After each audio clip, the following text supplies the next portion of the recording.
belajar istilahnya kewarganegaraan, pendidikan, bukan pengajaran, pendidikan. Kalau pengajaran bisa lihat kayak baca informasi kognitif itu ya bisa. Cuman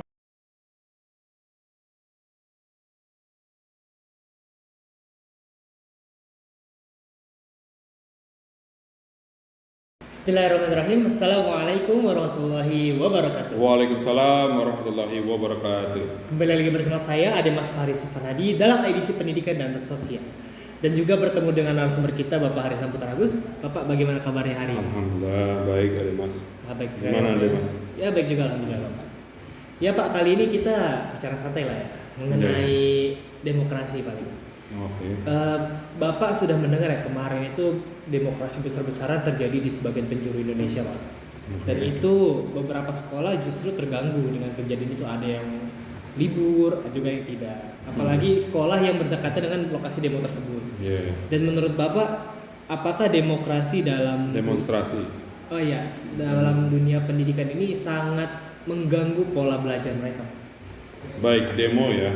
Jadi gini, ada hal kita harus belajar istilahnya kewarganegaraan, menjadi warga negara yang baik.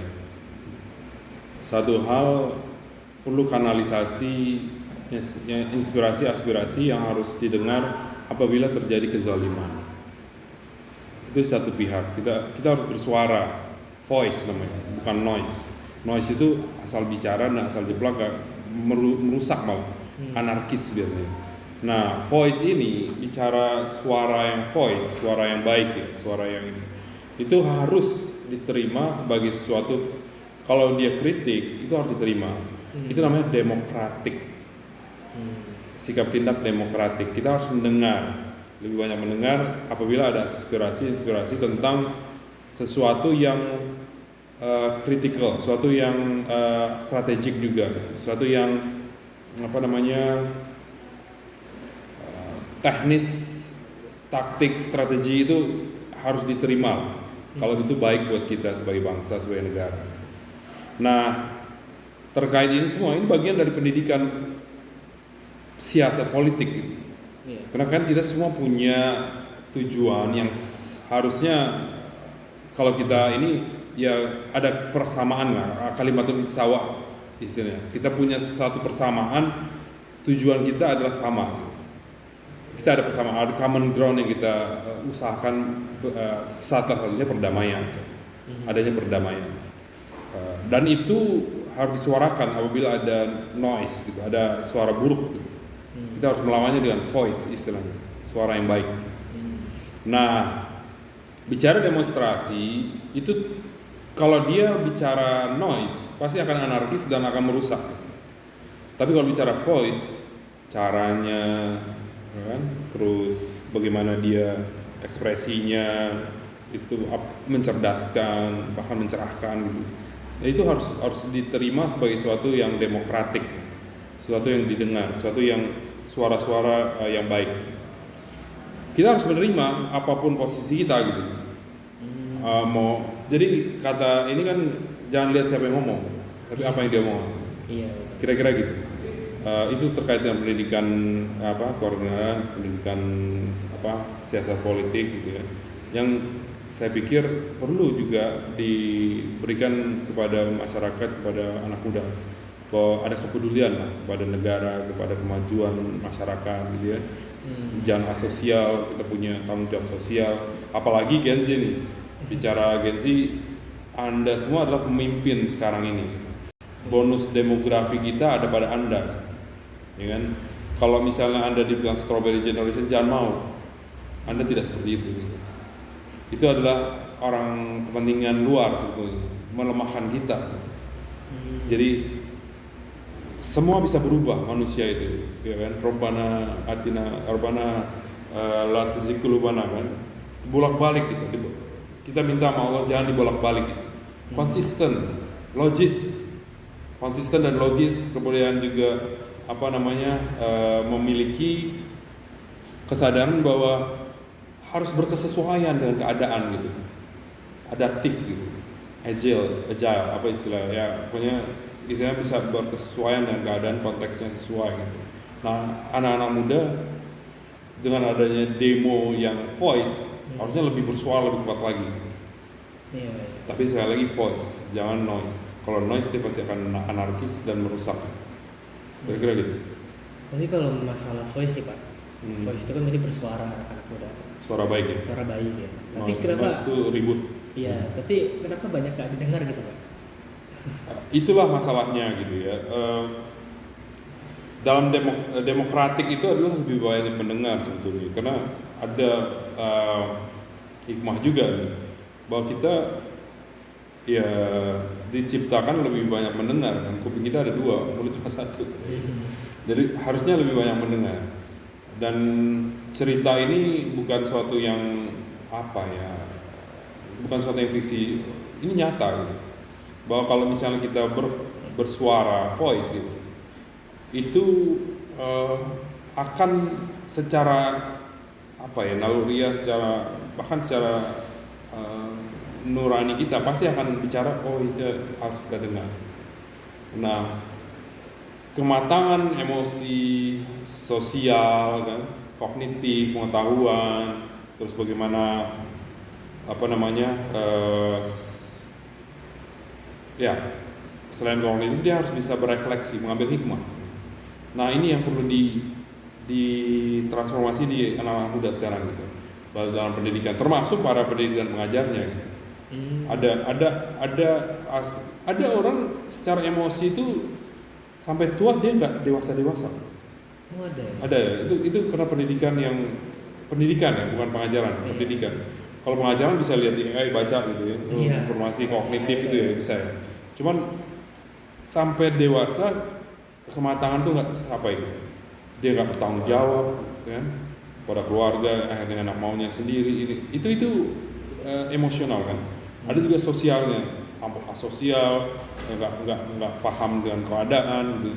Itu dengan demo itu terlihat gitu, konsep-konsep kayak gitu itu ada apa namanya, termasuk juga apa bagaimana bergeraknya itu gimana.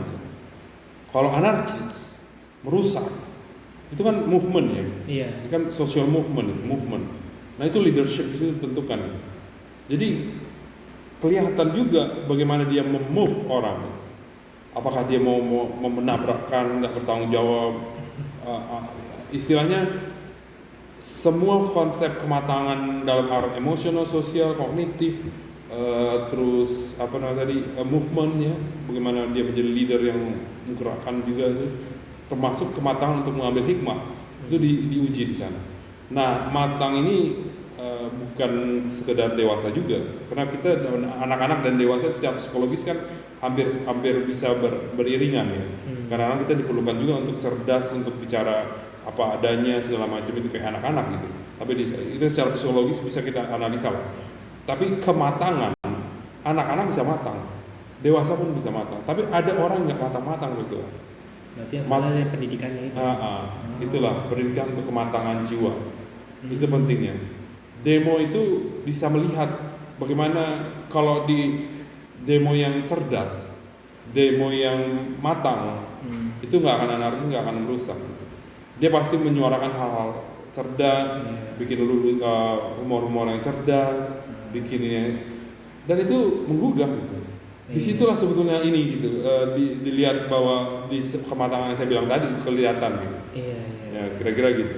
Jadi demo itu bukan sekedar hanya bicara emosi, terus bicara tanpa konteks kognitifnya nggak jelas juga gitu ya, pengetahuannya yang dibangun. Justru demo itu terjadinya kerusakan, anarkis itu karena ini kan, karena suara mereka nggak didengar gitu loh, walaupun suara yang baik itu Pak. Ya, dalam konteks didengar atau tidak didengar itu relatif ya, maksudnya kalau konsep dasarnya adalah manusia itu pasti ada nurani, ya kan? Kalau kita secara emosional, sekali lagi, emosional kita lihat bagus, secara sosial dia berdemo juga bisa di konteksnya jelas gitu kan. Secara pengetahuan dia berdemo juga pun bisa klip dengan keadaan, bisa solutif kan. Terus secara ini juga harusnya kita ini bukan binatang dan bukan ini gitu, yang tidak paham menggunakan kesadaran itu. Kalau kita tidak didengar, tidak mungkin juga menurut pandangan saya gitu. Karena apa? Karena semua itu ada kausalitas. Kalau kita melakukan sesuatu, pasti ada implikasi. Kalau tidak di sekarang, ya suatu saat nanti atau kapanpun lah. Karena Allah kata apa ya, kebijaksanaan dari ini, Allah itu tidak tidur kan. Iya. Iya kan. Kalau sekarang dia begitu, ya kita lihatlah nanti. Karena kalau saya sih itu namanya positive mental attitude ya, bahwa Allah itu pasti akan melakukan sesuatu gitu. Dan itu istilah kausalitas, sebab akibat, dan itu bisa kita lihat lah. Kalau benar kita memang baik dan voice gitu, dan itu pasti Allah akan ini kan.